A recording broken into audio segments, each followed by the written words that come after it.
got a plain answer to that. They're doing absolutely zero. Nobody's being looked after right now. I've had absolutely no help whatsoever from the government. They did do a sort of furlough, which was worth about €600 a month per worker. There are no bodies that are going to give handouts to craft members. In Los Angeles, there are, I don't know, 250,000 people who work below the line. And I was supposed to do a pilot, excuse me, in March and got 2 weeks severance for that. So I think people who were slated to work did get some money from the studios. If you have any debt, you're entitled to nothing. Yet those are the people that need the help the most. So it's absolutely devastating when you paid like over 50k into the system in the last few years and you're entitled to nothing. And then when you look at my DJs, Manu probably had about, well, last year he had 130 shows. I think we'd already got about over 100 in the books for this year. At $2,000 a show, that's 200 grand for the kid, for Manu. And my 20%, of course. But all gone, at the end of the day, completely wiped out. So, I mean, we've literally had to just treat it like a gap year and say, okay, we're taking a year off. It's a forced year off, and it's really quite depressing. But at the same time, you've got to not let it be too depressing, or it will get you down. We've just got to we've literally said this is a holiday. Manu's working really hard in the studio, and I'm lying on the beach and doing stand-up paddle pretty much every day. So we stand on the stage, other people watch it, but there's hundreds of thousands of people that are totally uncovered by the British government, who set up every festival, put guitar strings on, hand you your guitar perfectly in tune, bottle of water, make it run like clockwork. And that's a great fear of mine, when we get back to it, who's left?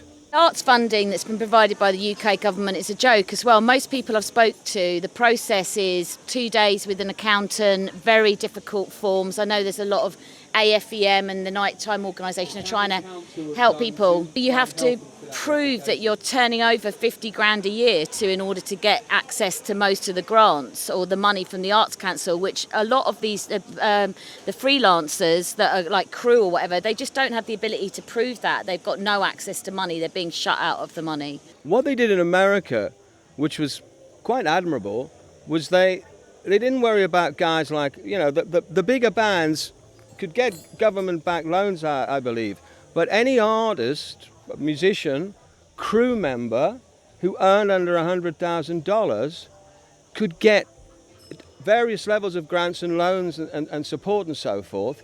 There's hundreds of thousands of crew. I don't need any of this.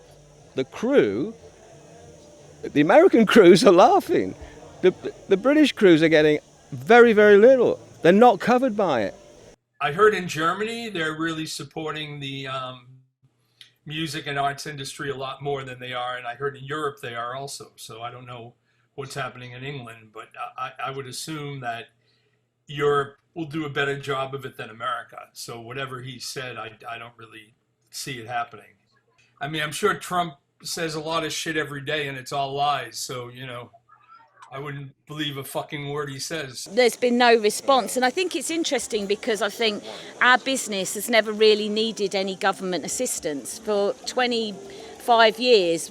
Not since the criminal justice bill, which solved the summer of love raves in 89, 90, but no government input has I been actually needed. ran all the campaign against the criminal justice bill when I worked for the Levellers, so yeah, a long time ago now. It's funny that you bring that on after Graham Bright bill. Yeah, I did all of that. And it's back to no repetitive beats again, isn't it, basically? But if you look at all the COVID legislation that's been brought in, they can literally do whatever they want according to whatever COVID scenario it is. Gathering, sounds, breathing, singing, standing up, sitting on a chair, all of it. As everybody knows, getting the government to change their ways of doing business is a long and winding road, and it takes time.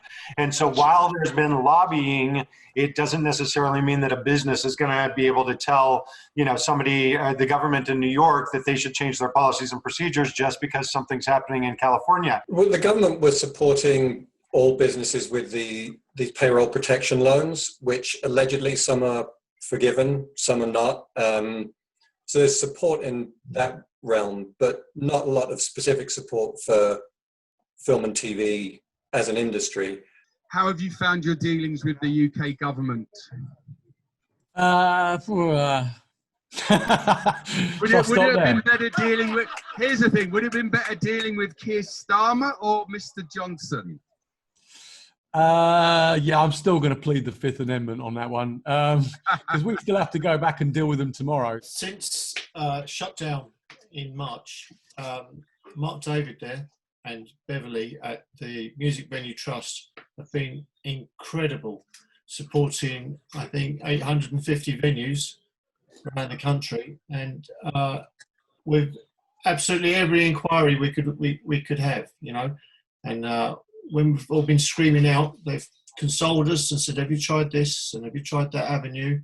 And they, on their own, I would go as far as to say, have made the grassroots music venues a recognised sector that the government have opened their eyes to and realised that, hey, you know, these guys have actually, they bring a contribution to the economy, you know, and wherever we are in the world, now in Ibiza, you'll hear Amy Winehouse and Coldplay and some Madness songs, and you'll hear them in South America too, and in the Far East, it's everywhere. But some of them, most of those bands all started in a small music venue. And your question, Lee, was like, okay, you know, how good's government been, whatever. We haven't really seen yet, because what we're going to need is long-term changes. We need that tax break on the VAT on ticketing. We don't just need that till January. It's not going to do anything until January. We need that for about the next 3 years so we can recover. We need a specific tax incentive on something called the social investment tax relief, so that we can get private investment in and start buying venues if they are actually going to be closed down, and get communities back operating them again. That's another thing they can do. We've got a budgetary statement coming up in September. That'll be the real test of what they're going to do about COVID. At the moment, what we've done is we've sent out the party invitations. We haven't actually held the party yet. There's years of this to go on yet, mate. So, well, I think there's a lot of change that needs to be, because unfortunately, a couple of years ago, we got landed with massive council tax rates, business rates, that is killing us anyway. Okay, now we have relief on that, but I'm still worried when we go back to normal and they want to charge us again, we won't be able to survive. You know what I mean? So I'm trying to get them down. And plus, we do need some help from the government. You know, obviously we need help from the government. We're going to be closed. I don't know what's going to happen. We don't know what's going to happen, do we? You know. Mark Davyd and the Music Venue Trust managed to find us some funding and some grants here and there, and you know, and not only that, they helped us apply for them, because that's a real puzzle trying to get through those applications and things. And they've got a team of staff that work with them, and they are just phenomenal. They are absolutely amazing, and they do it with a passion. You know, Councillor Simpson, you're aware of the work that the Music Venue Trust do, and we are very, very, very grateful. And one day, you know, the rest of the country will be very, very grateful, because hopefully there'll still be venues to play in. The Music Venues Trust has been a massive help. Mark Davyd, Music Venues Trust has been really good. We've kind of been closely, you know, talking with them. They've helped us trying to apply for grants.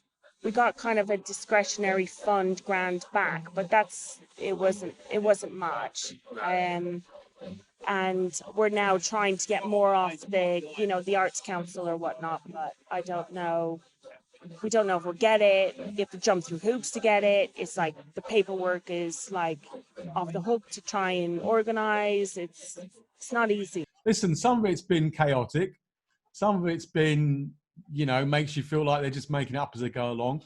Other bits of it have been all right. You know, there's been some good stuff. There's been some bits they tried that didn't really work. At the moment, we've just, what Henry's mentioning there is we've got an emergency grassroots music venue fund that they're announcing the results of on Saturday.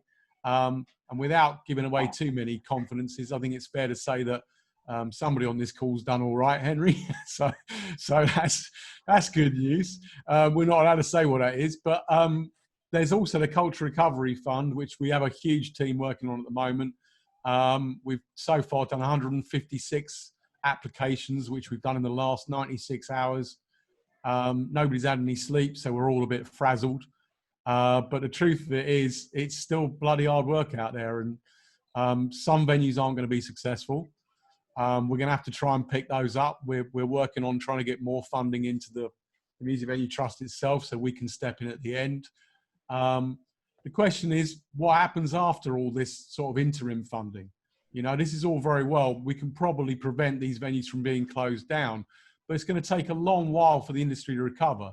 I've worked with PACHA for 38 years as a dancer and then the Funky Room, and PACHA before was a family business with Petey and Ricardo, and I swear that, you know, if you'd gone back 5 years ago and we had this situation now, and I've gone to Petey and Ricardo and said, we're fucked, can you give me 20 grand? They'd give it to you. Now it's a Chinese corporation. Are they going to give you a penny? No. And any money you want to try and get out of them, they're going to try and push you to the limit. I think it's pretty shit right now. There's a lot of, for the smaller venues, for the pubs, for everything. It's not a good time. I mean, we were just losing money hand over fist all the time we were closed. And since we've been open, we're losing money just a little bit less. So, you know, no real assistance. And at the end of the day, listen, there'll be 50 restaurants closing before the end of this year for good. I'm sure of that. So there's really no out, to be honest. I mean, other than putting the place up for trespasso and trying to sell the business completely, and hoping that there's some other restaurant chain out there who actually want another venue for the right kind of money, maybe. But I don't see it. I actually see it as literally just locking the doors, paying the debts and walking away from it and getting nothing out of it. For 3 months you earn this much, and for 3 months you earn that much. So what's the point of giving somebody, oh, here we go, here's 800 a month, when potentially you could be earning 20,000 a month or 80,000 a month? It makes no logic. There is no logic in it.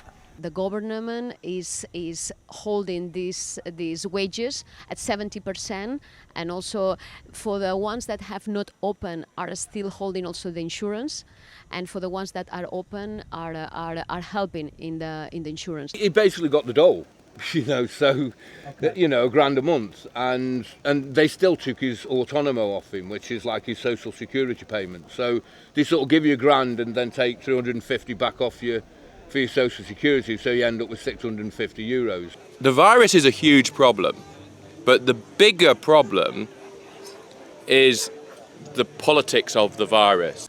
The government, I think, is a must to try to support these businesses, because they are very important, not just to the country, but also because the numbers of people that are giving jobs. So the jobs cannot be in risk. It's a place with 300 employees. It requires a lot of people coming in and tourists, and it's a big machine. It's an expensive machine. We were always convinced and trying to find ways that we could open either the club, maybe only the restaurant, maybe something. But I mean, at the end, the authorities didn't allow for the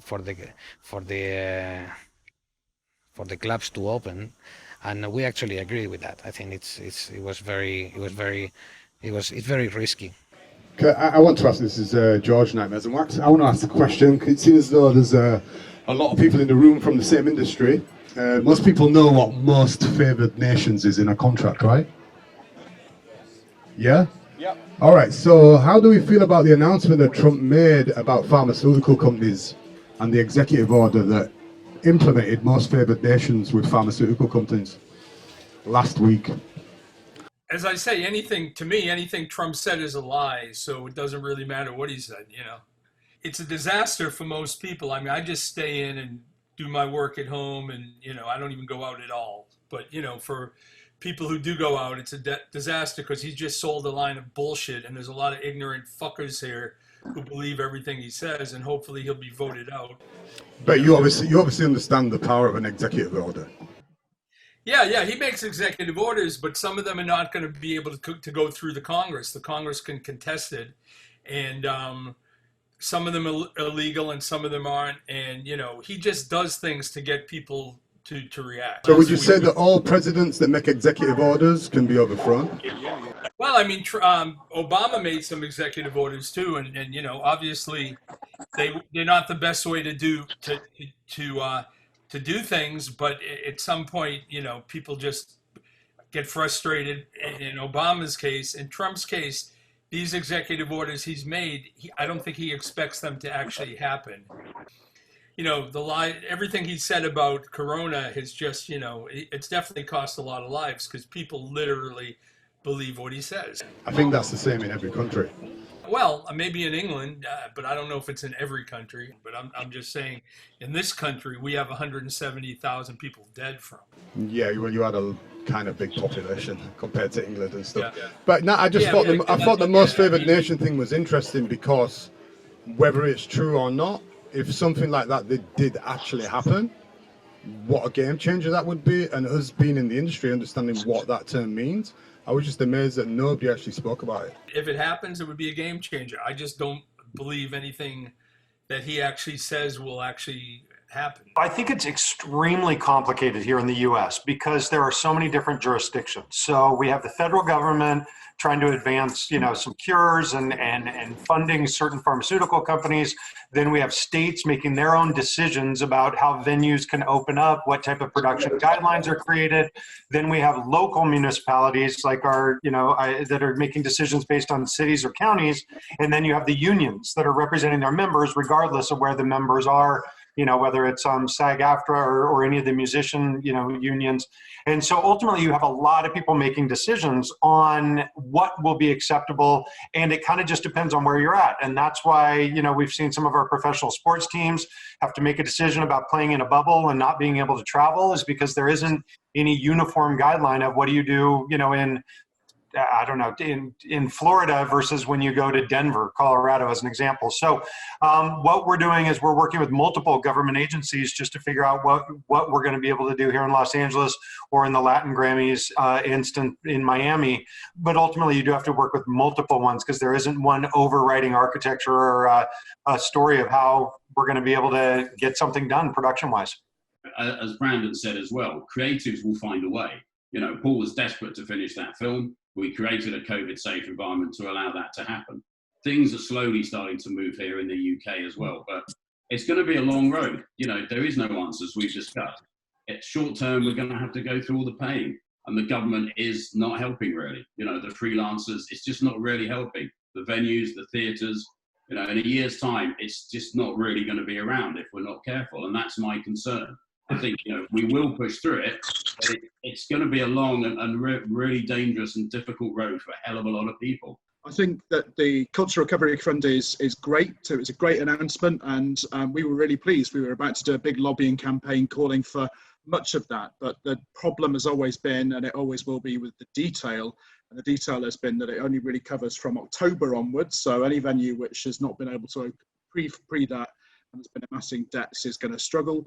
And a lot of the detail is about things like enabling venues to open on a social distance manner. It's not necessarily about live music venues being up and running and giving that break to new emerging talent like Henry did and Peggy did at the Dublin Castle with Madness many years ago, and they've gone on to be one of the most iconic bands in the UK and the world.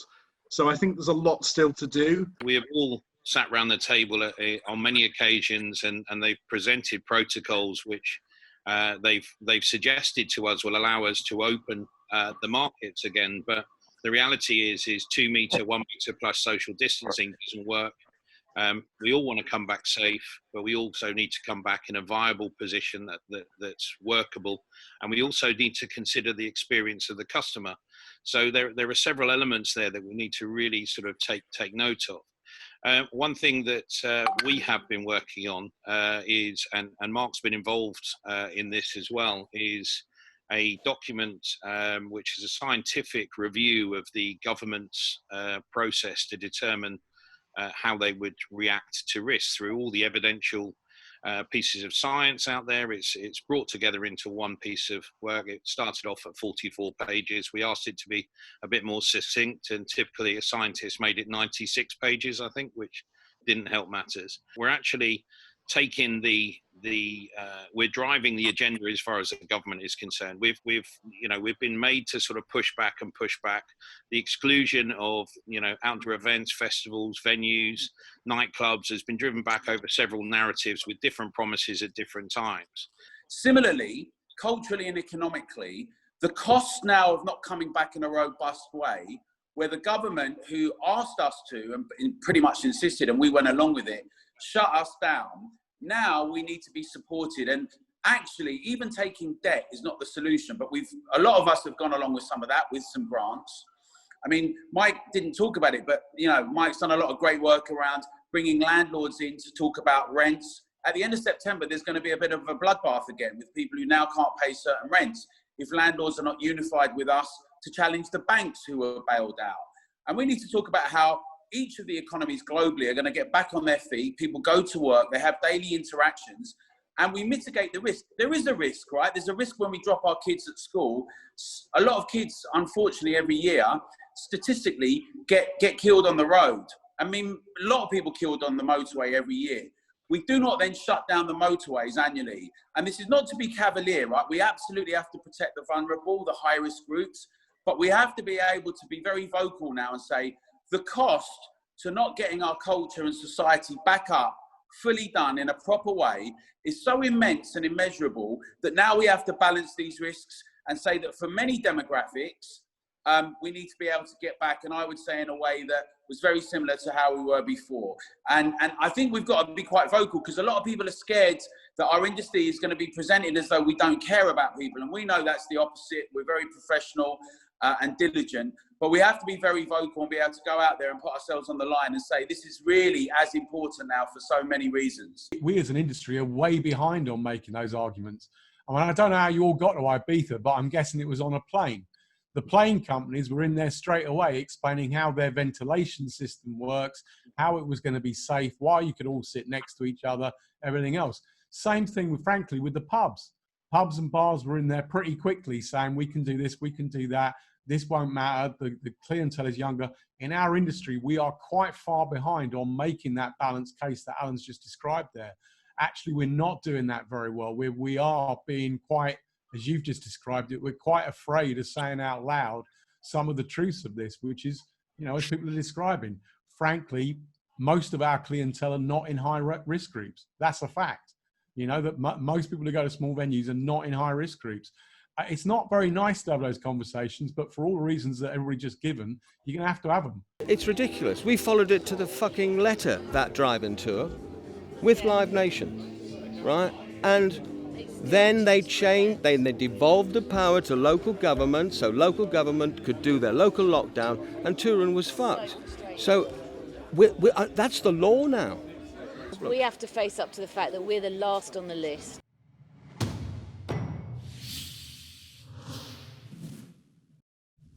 The King of Spain is the first visit on the island and has come a year where the things are not going well.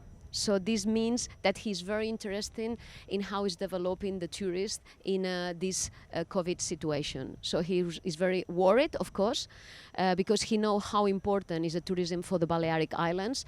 He normally goes to Mallorca for his holidays, so he has gone from Mallorca to Ibiza to know from first hand and told by us, for the institutions, what's going on and how this affects. I think it's important to give this message to the world of a safe island. The King and the Queen have come here to visit in middle of this pandemic situation. So also it gives us security and also getting interest for our culture. I think there's so much to do.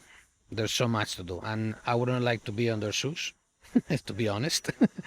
But at the same time, I think you can see the places that the government have got involved to sustain and to pass this situation, or to go through this situation in a much more prepared fashion than other countries. And the situation in Spain is very much like that. Here was a place that was controlled. You know, lockdown in Ibiza was every roundabout lockdown. You can go out on a car or a motorbike unless you're going to the doctors or you've got a specific thing to do, and you're getting fined and you're getting controlled. Now, I'm English, I know all my mates, I'm a London boy, I know all my mates from London. You're doing what the fuck you wanted. And we've lost that control by letting all the tourists in again. Yes, we are an island, and it's true that there were very few cases and very few really serious cases. The others, the ones that we have had, they always been treated from home. So I think the island was quite a part of the mainland, which was very, very serious, and unfortunately there was a lot of people dying and a lot of people ill, seriously ill. I think one of the things that we notice here very much in Ibiza is the fact that we're being led by the main government in mainland Spain, and the situation over there, obviously in the cities and stuff, is far different from here on the island.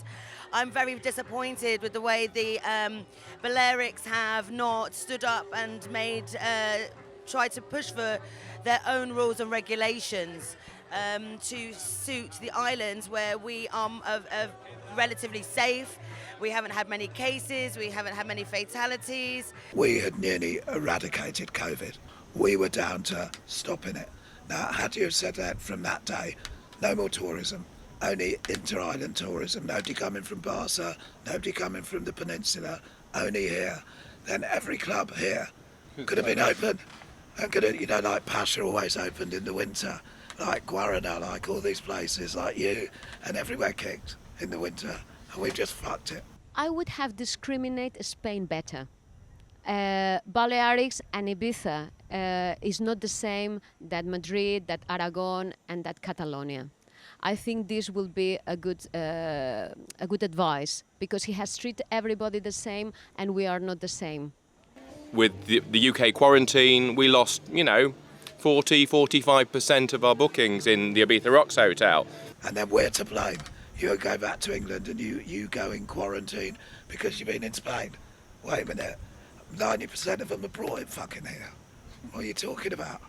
For me, it's just insane. That's been quite a belly blow, but again, we've adapted and we've moved into the night time as well, and so it's constant adaptation. But there's only so many times you can adapt. In the mainland, in Santa Maria, they allowed thousands of people to congregate in a stadium for the bullfighting.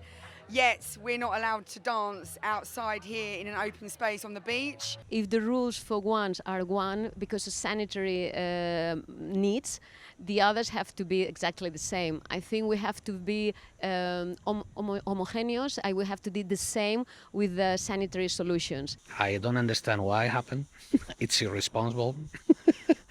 I think I know it's a bold move. I think that's the problem that we have with governments and authorities implementing the same rules to everybody. Because if we don't follow the same rules everywhere, we're gonna get into trouble, and we're getting into trouble.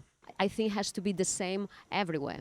If not, it makes no sense. But it's true that we need to have very clear guidelines and all abide by them, because in other case if one guy decides to do a bullfighting event for 20,000 people, saying that it's half the capacity, and you see the pictures and everybody's there, it's the same that happens when you go into the bus or the subway and everybody's together. I mean, that's not different from being into a club or going to a concert or being together. There's not that much difference on how we could protect that as well.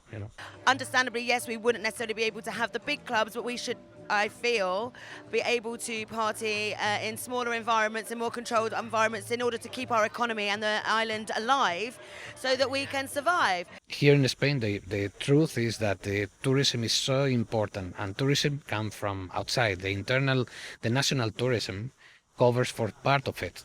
But if we receive 60 million people per year, tourists coming here, I mean, what are you going to replace that with?